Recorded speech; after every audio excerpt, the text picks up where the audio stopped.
Admiral R. Hari Kumar, Chief of Naval Staff, Admiral Karmveer Singh Ji, former Chief of the Naval Staff, and Chairman, National Maritime Foundation, Sri Pradeep Chauhan, DG, NMF, distinguished foreign guests, delegates, members from the academia, friends from the media, officials of Indian Armed Forces and ministries, ladies and gentlemen.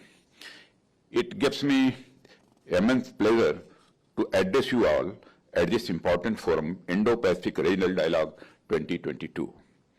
This dialogue has emerged as a significant platform for a discussion of issues relating to the Indo-Pacific region.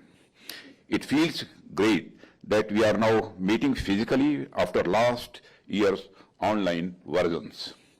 Friends, India, the world's largest democracy, is celebrating 75 years of independence, and we, as a nation, take pride in our democratic values and institutions, an independent judiciary, a free media, and above all, a politically aware civil society. Let me begin by mentioning that the roots of this democracy go far deeper than these 75 years. Dialogue and debate, the cornerstone of a healthy democracy, have been a part of the Indian civilization across millennia. These dialogues and discussions form the bedrock of our socio-political system since the time of Upanishads. Friends, these traditions continued to flourish in early medieval times. Many of you, I am sure, would be aware of the spiritual debates and discourses of the sage philosopher Adi Shankaracharya in early 8th century, spanning the length and breadth of India. Many of you would be aware of the famous book, The Argumentative Indian, by Dr. Amartya Sen, which discusses our age-old tradition of arguments and deliberations. Therefore, I think that this forum is an extension of this hoary Indian tradition of dialogue. Friends, it is our moral responsibility to strive towards building a better world that is secure and just for everyone. In fact, in India, our philosophers and visionaries have always dreamed of a human community transcending political borders. We have always seen security and prosperity as a collective pursuit of entire humankind, in which there is no possibility of island security or prosperity. It is my firm belief that if security becomes a truly collective enterprise, then we can think of creating a global order which is beneficial to all of us. The global community has been working towards it through multiple platforms and agencies, UN Security Council being the foremost among them. What we now require is to elevate the paradigm of collective security to a level of shared interests and shared security for all. Some may argue that it is a utopian dream. To this, I would say that we have recently achieved it in a particular case of COVID-19.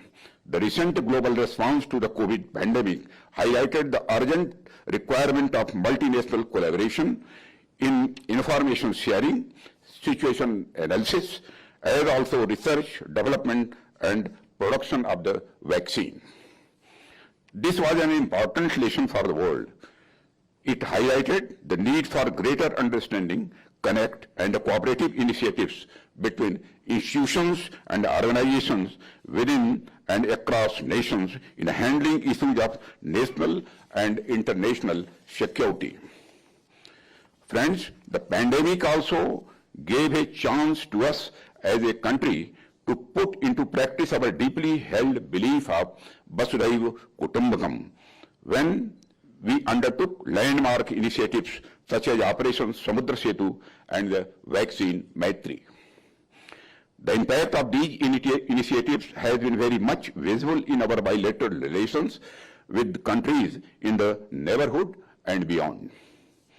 Recently, we have also been espousing the India of multi-alignment, We believe in a multi-aligned policy which is realized through diverse engagements with multiple stakeholders so that views and concerns of all can be discussed and addressed for a prosperous future for all.